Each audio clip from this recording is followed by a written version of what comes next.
Hi guys, welcome to the 2X e-commerce podcast show. This is a podcast dedicated to rapid growth in online retail. So if you're looking to grow metrics such as conversions, average order value, traffic, and ultimately sales, you are tuning into the right show. Now, if you're listening to the podcast, welcome. And if you're watching this on YouTube, actually super welcome. On today's episode, it rings through to two themes we've been talking about. At the start of the year, I told you we're going to be talking to a lot more international e-commerce businesses, one. And number two, we're obviously going through the coronavirus crisis, and we want to get growth stories to inspire you to go through this, this episode. It is an episode. It's not forever. We're going to come through it and, get out of it at some point. So in that regards, I have with me the founder of a direct-to-consumer watch company that make absolutely stunning pieces, number one. And number two, have leveraged a lot from licensing. So we're going to talk about licensing later on to deliver an 8-figure brand. So they're clocking close to about 10 million a year in revenue, which is fantastic. And they're based out in Hong Kong. Now, Hong Kong, obviously being a neighbor to China, had the effects, felt the effects of the coronavirus early in January, and is still, facing some resurgence, of the virus. So it'd be really, really interesting to speak with, the founder of a company, of an e-commerce company based in Hong Kong, to understand what is like, going through the trenches and how, they're going through this crisis. And he's just going to share amazing tips, for you guys to enjoy. Without further ado, I'd like to welcome the founder of UNDONE, all in capital letters, Michael Young. Welcome, Michael. Thank you. Okay, I haven't done you sufficient justice to introducing yourself. Could you take a minute or less to introduce yourself and your brand UNDONE, please? Yeah, basically, I'm educated as an engineer. I wasn't a watch guy to start off, but started collecting since I was like 12 years old. Had my first Rolex. Whoa, so 12. So I started early. So I'm not that old, but yeah, I started collecting a lot of vintage watches since I was young. Okay. So I like mechanical stuffs. So a mechanical watch is something you can bring with you all the time. So that fascinates me. And actually, that was always my hobby. And, I started working in telecom companies, software companies for a while. And that didn't interest me that much. I always wanted to start a business, something related to my hobbies, to my own interests. So, I had a chance to actually leave the software company that I was working for. So then I started a watch-related business to do watch packaging. And, because I'm based in Hong Kong now, and I got supplies in China, so I was doing actually packaging boxes. Let's unpack that. We will continue, please. Okay. Yes. So you said you were based in Hong Kong. Were you based So I was actually, I was in Australia before I came back to Hong Kong. Awesome. Okay. Yeah. Okay. Yeah. And then where about Sydney? In Brisbane. In Brisbane. Yeah. Okay. Yeah. Right. Okay. Cool. Yeah.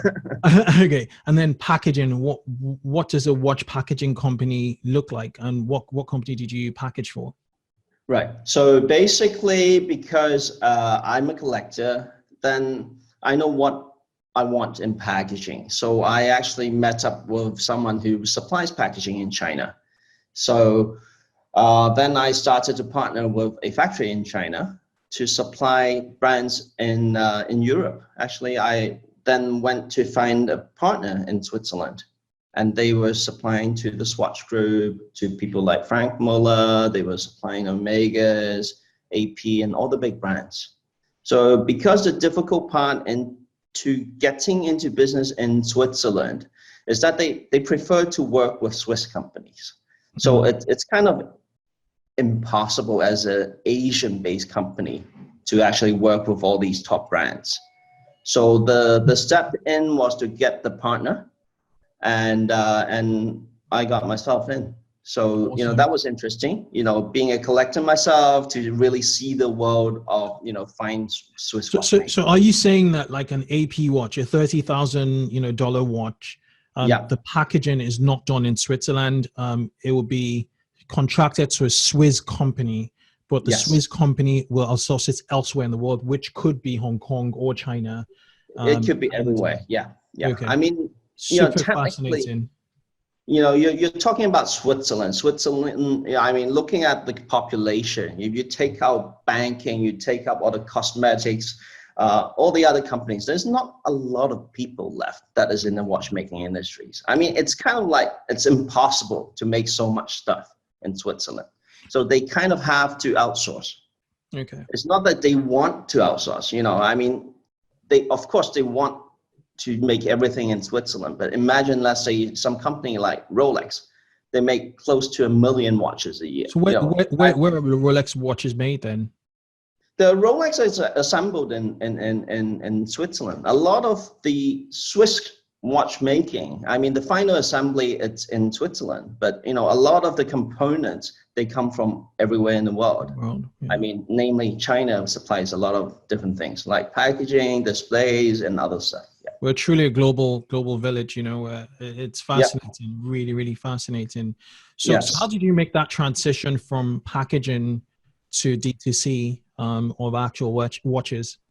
Right. So I myself, as a collector, because I work in the packaging industry, and I also, because I supply to these watch brands in Switzerland, so I get to go to Basel. So then I meet all the different suppliers that also supplies these brands in Basel. So I have access to all the factories that makes high-end watch components, and that's the starting point. And I also have another business that is a watch repair business, and that's my little pet business. So I was doing a lot of repairs because of my roots in collecting Rolexes. I was actually trying to convert Rolexes, trying to paint them in a different color, trying to fix it, to manufacturing some parts that I can't get access to. And then actually in those days, some companies in London was actually calling me up saying, Michael, can you help supply me with some parts to modify a Rolex? Can you do custom modding to a Rolex? And that was actually the start of, seeing, there's actually demand for a personalized watch. People were paying like 2 to 3 times the standard retail price of a Rolex to get it modified. And I think it's kind of crazy, right? It's already like, go for it. Sorry. So it's already like a 20,000 pound watch, and people would really want to modify it. It's brand new, right? But there's a market, because I was supplying to one of the top modders of these Rolexes. Don't prefer not to name them, but collectors would know what company that was. Okay. So basically, I see a market there. They were selling hundreds, not literally, not thousands, but hundreds. But imagine they're like 10, 20,000 pound watches, and selling like 500 watches a year or 1,000 watches a year. So that's a lot of money. And that I was supplying these companies with all these parts, packaging, everything. So there, I see a need for people to actually personalize things. That was the aha moment. I was talking to my co-founder then, during a beer. Geez, I was supplying this company. They're selling like modding Rolexes, and my friend and now co-founder of it said, Michael, what are you making out of this $50,000 watch? I said, probably a couple $100. And he said, you see? I was hoping he said, wow, but I was saying that's how much I make out of it. Yeah. So that was the idea. If I had all the suppliers, if I had all the stuff that supplies to this company, if I could have started my own business to allow personalization to the working man level. That will be a great idea. So there's through this beer we started, and my friend is actually an expert in the e-commerce side, on the advertising side. He so said, who's your co-founder? It's Robert Tran. So he actually also is a co-founder of some advertising company, e-commerce advertising company. Okay. So and he's you're the both based expert in on Hong Kong that side. at the moment. Yeah. Okay. Mm-hmm. So he knows most of the e-commerce side, and I know all the supply side of the watch side.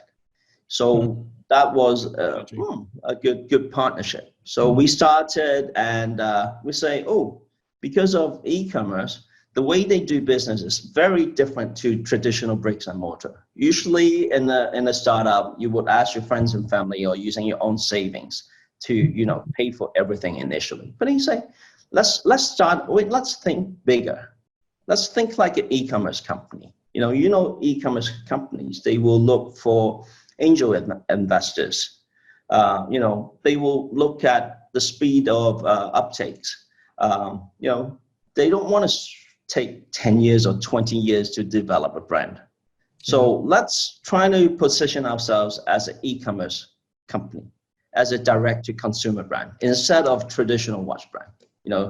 In watch tradition, a watch brand which is less than 20 years old will be still relatively young. You're talking about watch brands that are like 80 years old or even 100 years old. So we want to do it a different way. We wanted to do this as a real e-commerce business. We want to be direct to consumers. We want to bring the best value to customers. We want to bring the power to choose. Basically, you're buying a very expensive watches, Patek Philippe, Rolex, all the name brands. But what do you get? They give you a black strap. And even paying $500,000 for a watch, you still get a black strap. We've gone past the Model T Ford for many years in the car manufacturing. But in watches, you only still get one choice of color, a black strap or a steel band. But that's not that fun. We should empower the consumer to select what they wanted. If I want a green strap, I want a red strap, you should have a choice. I think the watchmaking industry has been a bit slow on responding to consumer taste. And we sought to actually change a very traditional business. But actually we are, in a sense, changing it. But in the other sense, we are bringing back the custom watchmaking back to the industry. So in the old days where, pocket watches, there used to be a watchmaker that will manufacture a pocket watch for you. Yeah. Right. But because of the industrialization, things are made in mass bulk. Market. Mass market, right? So you don't get a choice of what's made, right? In today's luxury, they are luxury because it's sold at a high price. Wow. It's not sold because of the uniqueness, right? So we are bringing back the power to do customized stuff, like custom suits, right? Okay. So while you were talking, I was customizing something on your website. It was a custom urban chronograph, £229. Yes. And it's incredible that I can customize the dial. So I had an option of like a horizontal tuxedo type dial. Yes.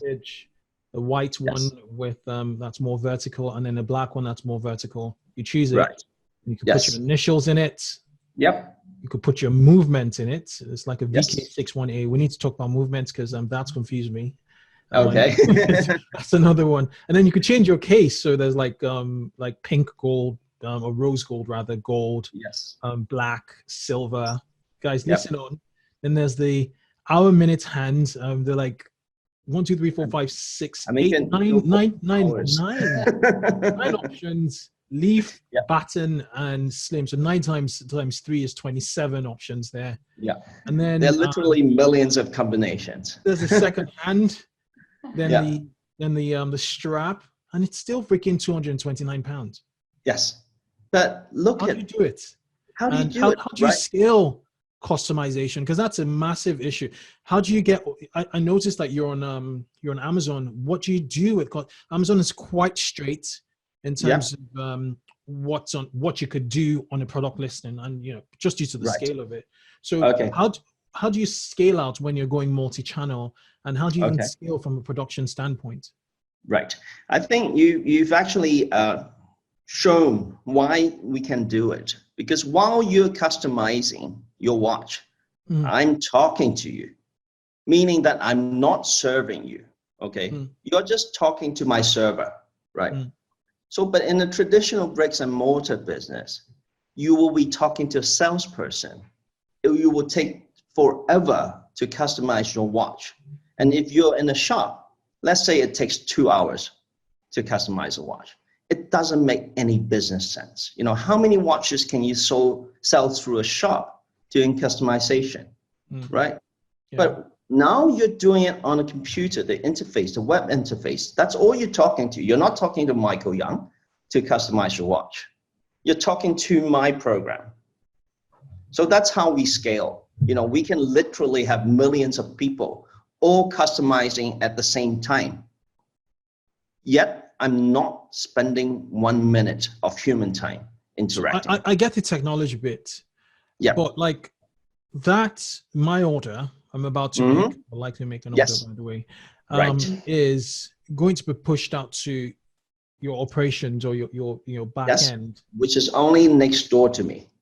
Okay. So if you were to get 300 orders today, like I saw the bleep in SimilarWeb, where December, you guys were like 250,000 visitors that month. Right. How do you cope with peaks, with demand? Right. There's a lot of customization. So, most e-tailers already have the manufactured products in their warehouse ready to ship right now. But with this level of customization, it means you have a team of technicians or engineers putting and packaging this together. How quickly do they do it, and how fast do you get it from order to my doorstep? Sure. Given personalization. So basically, the degrees of freedom when you customize, that means it's actually componentized, or these are all pre-made components that we stock up. So basically, the dial, the movement, the hands, the case, these are all pre-made. So after we receive your orders, we basically will be just assembling the whole watch. And the actual assembly takes roughly about 10 minutes per watch. Wow, okay. So literally you can have, 5 to 6 watches per hour. How many people do you have at the back end? So we have about 4 watchmakers. Okay. So you're talking about 200 plus watches a day. I mean, literally, if I can outpace my watchmakers, I'll be in a pretty good business. Yeah, and you just keep scaling that bit, right? We can keep scaling, but we only at the very start. We are working on automation on assembly. So most of the time is actually putting the hand on the movement. That's where the watchmaker is. But now we have automation. We have fully automated machines that can do the hand assembly. So that will reduce the time from 5 minutes to set up a watch down to like 30 seconds. That's incredible. So does that mean that your website will also feed in the specifications to the robot, and then the robot just picks? It's not as advanced, but yes, literally our backend ERP system will show the order. We'll pick the components, and the technician will actually put the component on the automation machine for the assembly. Incredible. So it's semi-automized. Okay. Another question I have is in regards to what happens after. So once the watchmaker, obviously the best use of the watchmaker's time is to make watches. So who do they hand it over to? What does it look like? And what are your typical delivery times from order? So say I order it from the UK today. Let's say there was no coronavirus thing going on. How quickly would I have it? Technically, our assembly, it's most of the time it's waiting time. It's more the QC time afterwards. It will take more time than the watchmaking. Basically, we have to undergo rigorous QC testing. So we have to do waterproof testing. We check if there's any dust on the glass. It takes a few days. So we claim we can ship it out from order within a week. And then it takes if you do express shipping, it takes a couple of days to get to, let's say, from Hong Kong to London. If we ship by FedEx, it's like 1 to 2 working days. And if it's normal order, it will take about a week through the normal email, through post office. So we have 2 options. We have the basic free postage through the post office, but if you want it quickly, you can upgrade that. Incredible.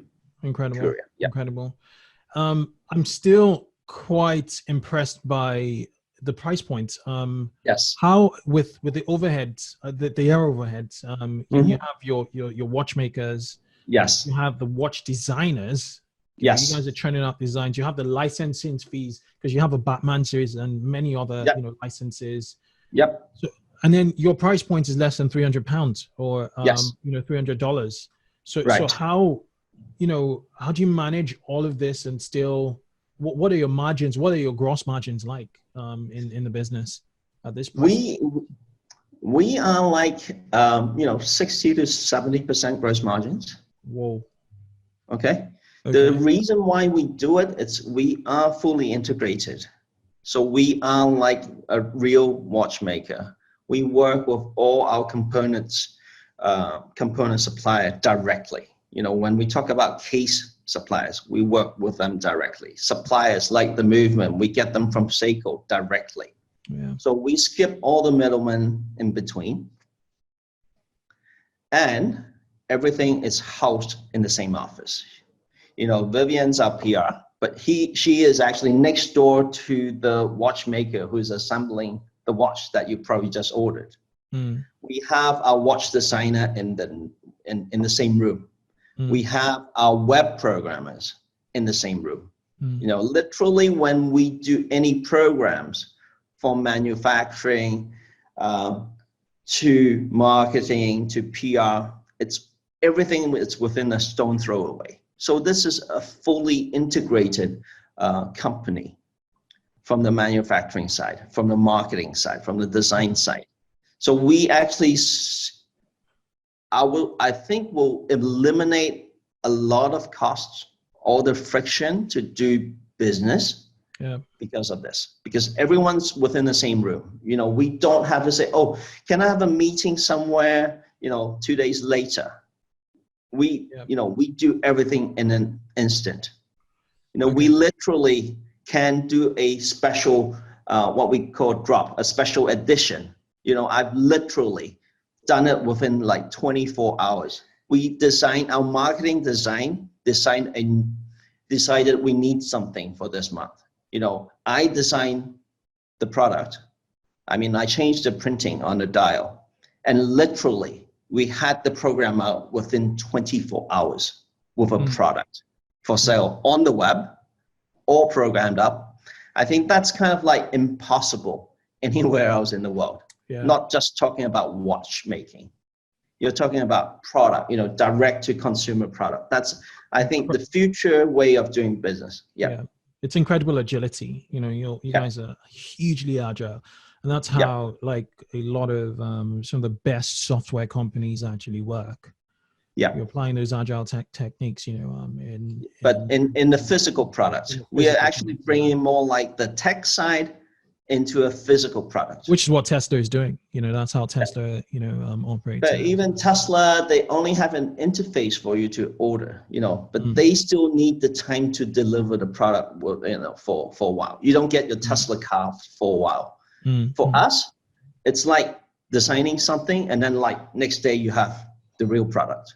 So how many designers do you have? Do you is it an internal thing, or do you hire? It's an internal thing. We have 2 full-time designers. Yeah. Actually, both of them have automotive design backgrounds. Ah, that makes both sense. of them are educated. Why automotive? Why go industrial design? Actually, I don't like to hire watch designers. I mean, they are locked up in the world of watches. I mean, I need some new concepts. I need new ideas. You know, I don't want to go the traditional way of doing everything, you know, like business. You know, if you follow the same paradigm, you know, then you cannot win, because people have been doing it for the last 50 years, and doing it better than people that does it the same way for 50 years. It's very difficult. The only way to win is to be different. If you're not doing watches, what other products would you be doing? Oh, I will be doing other things that is my interest. In the consumer space, that is. Yeah, I before I started watch packaging, I was thinking to make hi-fi gear, you know, audiophile stuff, because I'm an audiophile as well. An audiophile, okay. Yeah, I was about to launch an audio brand before I went into the watch business. So, you know, yeah, I'm a collector. I collect all different vintage stuff, you know, like old telephones, old amplifiers, old cameras, old everything.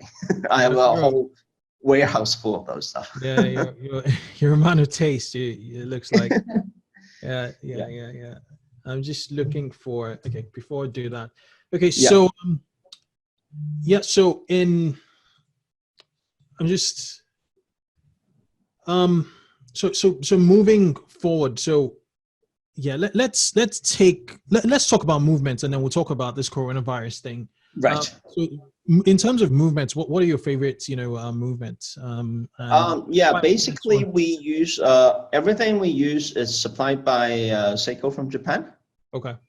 So you have Japanese movements, right? Yeah. The reason is we use a single component supply, which makes it easier for us. So it's another way to save costs, because the same movements will be shared by our different models. So that will reduce my inventory costs.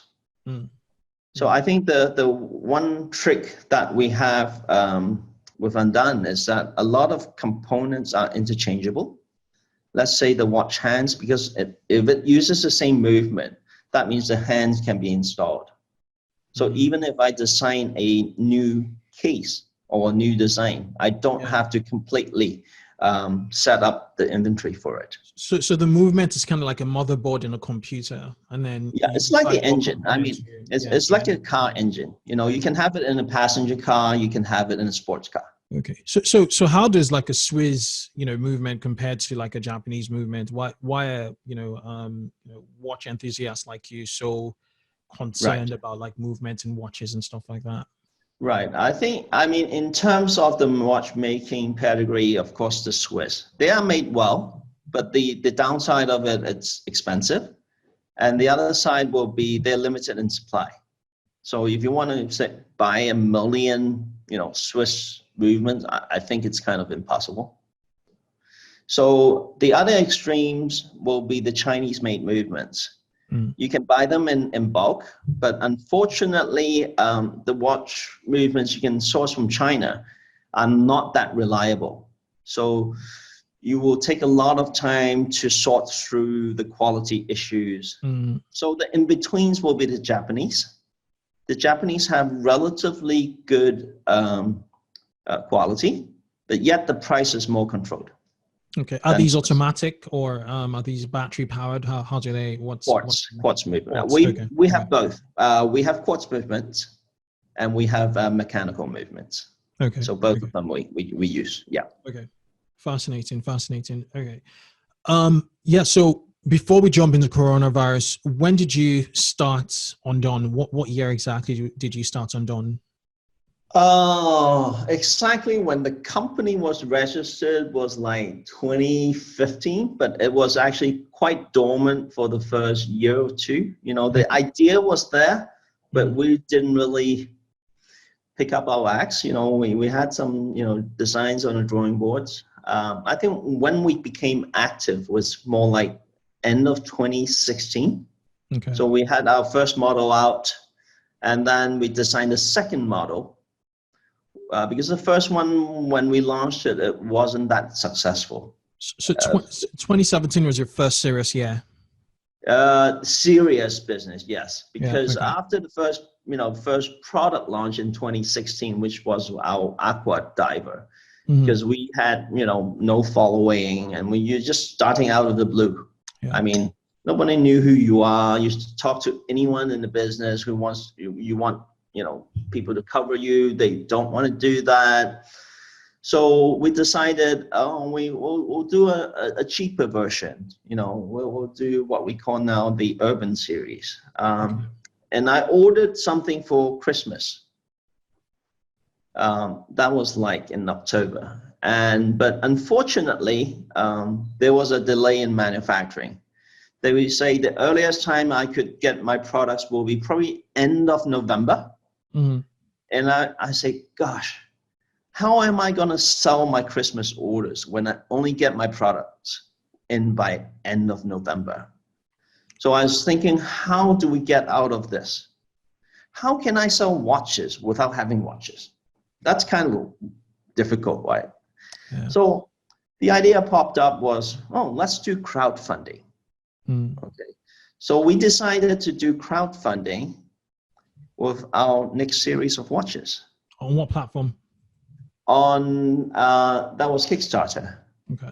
So we put a project on Kickstarter during December, and we sold like closer to 2,000 watches on the Kickstarter campaign. Yeah. So if you go and Kickstarter, it's a real one. So just Kickstarter and just search Undone. Got it. And there we are. I'm on it. Yep. So basically, a lot of Chinese or Hong Kong-based companies would kind of like try to trick people by saying, "Oh, I'm based in America. I'm based in somewhere in Europe." But I decided to be true to our audience. Is that I tell them, I was actually doing the video, being Chinese myself. I'm not hiding anything. So I've been actually launching that project on Kickstarter as a Hong Kong-based project. Your name forward. You put your name forward, and that authenticity from yourself to the brand, is resonating right there. Yes, and I think that's the new way of doing business. You have to be, a brand has to be authentic. Yeah. You don't just make up a name and say since 1897, that's how it used to be. A lot of the Asian ways of doing branding is to, trying to make some pedigree out of nothing. And it reminds me of a conversation I was having with somebody in the industry just last week, and what we were saying was like, in the wake of this coronavirus issue, the brands that'll be remembered in the aftermath would be remembered for what they did now, not just about me. It's really how can we help? We're screwed. Yes. We're all screwed, but how the heck can we help? And those are the guys I remembered. Like in the UK, the supermarkets have been like amazing, totally amazing. The way they've behaved in this crisis, and they would not be forgotten. They've had really rough, last 2 years. The profits have not been where they really wanted to be. They're going to see profits now, but they're doing things the right way, and so they get the dividends on the back of that. And I think that's the thing. Try not to hide who you are. Fascinating. And I mean, talking about the coronavirus, although like watches, we don't stop the epidemic. watches don't stop the virus. But we can use our products to actually show some care to people. I mean, you can actually literally gift a watch to someone you care. I mean, it's time now that most people are locked down at their homes. You've got lots of time to rethink what's important in life. Now it's not your luxury cars.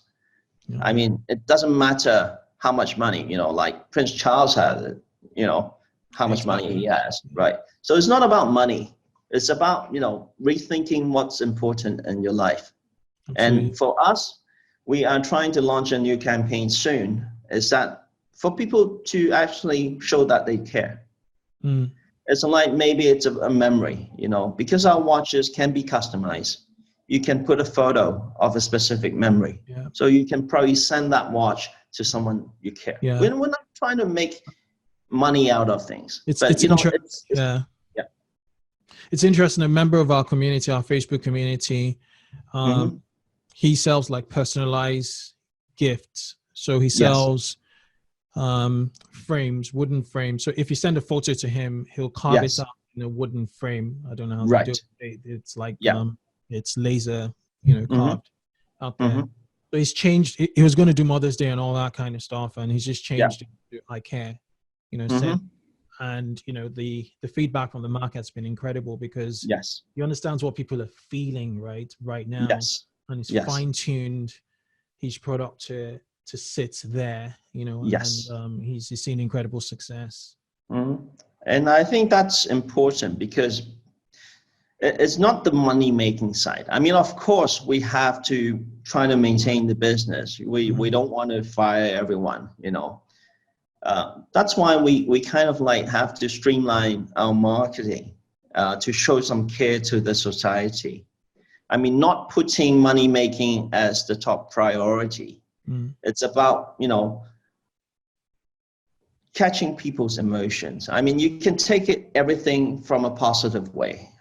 Now people have more time to themselves, to their family, at least to their immediate families at home. It's about using that message, and secondarily, you will have business. I mean, if you are giving the right message, you will literally be, I wouldn't say successful, but at least you will maintain certain level of business during these difficult times. Okay, Michael, I want us to talk about coronavirus, but there are two things I want us to touch about. The first is, so your first year in business, and your first serious year, 2017, was about what, 2 million Hong Kong dollars. So what does that translate in USD? How did you progress from 2017 from a revenue standpoint to 2020?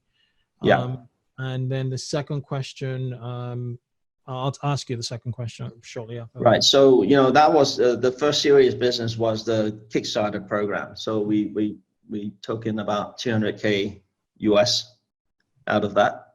And the next coming 6 months was scrambling to deliver it, because we only had 3 employees back then. And we only had the first watchmaker after the Kickstarter. I was the watchmaker before then.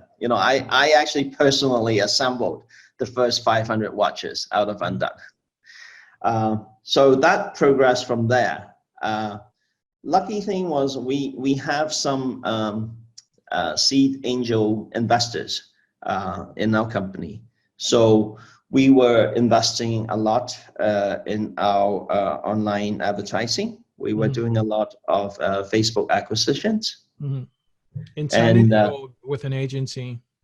Actually, initially with an agency, but actually every agency we trying to get, we basically fired. I think we are a little bit too new of this business. A lot of agencies have been doing a lot of name brand online strategies. So the way of spending is totally different to when you have a fresh brand. As in when you're trying to launch, brand. The onus is on the founders to figure out, okay, how are we going to be different? And if they could sort of advise the agency that this is the direction, yes, then it could work, because everything there is still up in the air, really. There's uncertainty. Exactly. I think the agencies are so used to working with name brands, like Nike, Adidas, they could literally go brand to equity. Yeah, they could literally go to Google AdWords to buy traffic, right? Yeah. But For the brand name, exactly. Buying Google with UNDONE watches, you can get the cheapest Google ad because nobody's going to buy it. No, But nobody would need a search for it or click through on it. So it's a total different marketing program. I mean, if you just rely on paid search and paid Facebook ads, initially it wouldn't work. So the lucky thing was, during the first year, I had my first marketing manager, who is also a watch collector. He's very active on Instagram, and he has a lot of watch buddies on Instagram. So we were actually doing a lot of seeding through that channel, through his channel, to his friends. He's just telling people, I'm working for a watch company now. We have a new product. Why don't you try it out? So he was actually giving away a lot of free products initially to these influencers. So that got us in at least a product out to the hands of the real users. And then through that, we had connections to the online watch magazines.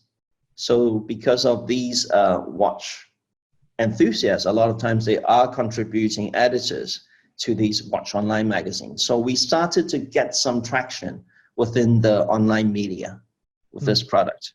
But I think what really helps was that our product, I would say it's quite strong on quality for this price. So I think it's well received on the market. So it's not a watch that you will buy and then say, oh gosh, I wish I didn't buy it. Right? There's a lot of times when you buy products online is that it looks beautiful on the pictures, but once you get it, it's crap. So our products, it's more the other side, because we didn't spend so much on the branding side.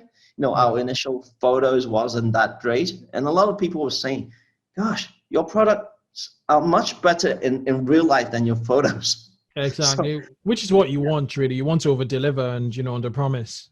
Yeah, and unfortunately in e-commerce usually is the other side. So the other way around. Our pain point was taking really nice photos. So that was actually one of the things that we did afterwards. We invested a lot to get our aesthetics better, our marketing better. We invested in web programs. Our initial programming was outsourced. Exactly. So my follow-up question was, I'm always looking behind the scenes on websites, trying to reverse engineer what stuff is going on there. I noticed that UNDONE is not on your traditional Shopify or BigCommerce, what have you. It seems like it's like a custom setup.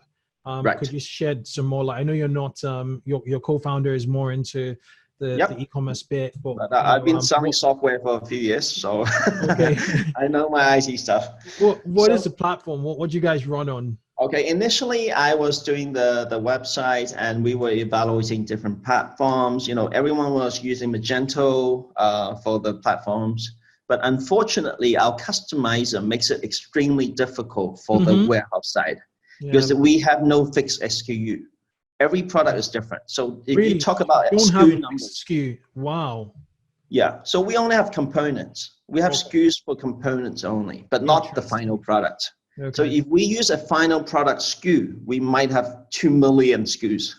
So that will not work. It won't work. So the traditional Magento warehouse does not work. So I decided early on was to actually do things from ground up. So we outsourced to a company that designed our own content management system, our warehouse management systems. So that's how we started. The unfortunate downside to this was, because we were small, we didn't have a lot of functions of what Magento offers. So it took us a long time to do new programs, to do new interfaces and everything. So everything has to be manually designed. What about the overheads? Getting a techie to build out, a feature, to roll out a feature set. It just depends on how long it would take. How do you Yes, handle every that? time you get quoted, even get a spelling mistake to be adjusted, it will probably cost you 100 quid just to delete an S. I was frustrated with that after like 6 months of using that, and then you have to like wait 3 months for an update. So me and my partner decided, geez, we know tech ourselves. Why don't we manage it ourselves? Then we went out to actually bring in my other friend, who's not a co-founder, but our good buddy, who used to work as a team when we were selling software. Mm-hmm. And he's a guy who manages the Microsoft Windows in Asia. So he's a really tech guy. So we got him in. We started to actually do all the development in-house. We took back all the software development from the outsourced company. We took back all the coding, took back rewrite, hire our web programmers. So then it started to change. I think that was one of the game changers because, before we had to wait. In marketing, it's something you have to adjust very quickly. There's the coronavirus. Then you have to quickly adjust your marketing. You can't say, I plan things out 6 months ahead. On the web, you can't. We were doing literally because, the Joker, the movie, they won the Grammy Awards, right? Yeah, absolutely. So when they were nominated, I would say Joaquin Phoenix will probably win this. So we, within our marketing, decided, let's do a Joker watch, right? We literally did that, during the times when he was nominated. And then on the day of the Grammys, we were betting that he would win. And then we launched it on the same day, the Joker watch. Who would have got a Joker watch prepared for a launch for his win, That's how quick marketing has to be. You have to respond to the market. You have to listen to the market. And we were the only Joker watch, of course, after the Grammy win. How do you manage licensing? And so what do you do about licensing? Licensing was kind of like, I knew at the very first I wanted, licensing. And, a lot of people were telling me, why don't you partner with Supreme? That would be a good idea, wouldn't it? Right? That was, I've actually had, people talking at least 10 times telling me, Michael, you should partner with whatever brand, Off-White, Supreme. Yeah, I know them, but they don't know me. That's a problem. Who would want to work with UNDONE? Nobody wants to work with UNDONE. We're too small, right? And some brands who is successful, why would they want to work with a new brand? Who are you? So that's kind of like impossible. I can't get celebrities from Beverly Hills, from Hollywood. They wouldn't want to work with me. So the next best is to get a brand that people know. And IP is actually the only way out. The only way you can pay for it without costing you an arm and a leg. They don't need $1 million to get a license. So that's how it started. I of course want, celebrity, collaborating with us, but that's impossible. So we went for the next best. And the idea was to work with characters that people know. Then you will. Tom and Jerry's here. You have a Tom and Jerry. We started off, doing Ultraman, and then we went to Peanuts, and then we licensed Moomin, and lately we partnered with Warner on a global contract for 3 years. So we will be doing all the DC Comics, Justice League, and Looney Tunes. Is it expensive licensing? I think licensing, it's a tricky thing. If you just go out for licensing, it will be very expensive. But if they like you, they like your business model, then there are room for negotiations. Yeah. So you build the brand first. Okay. Yes.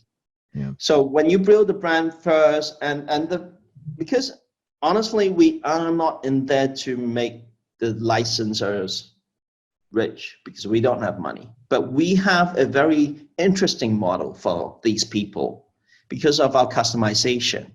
Let's say on Peanuts, the Peanuts family probably has about 10 characters in there.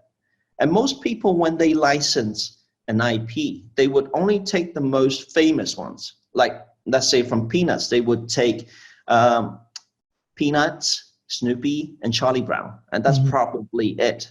That's the reasoning, because people have to pre-purchase their stock. They have the minimum order quantities. So they wouldn't bet on a character which is not sellable. They wouldn't do a peppermint watch.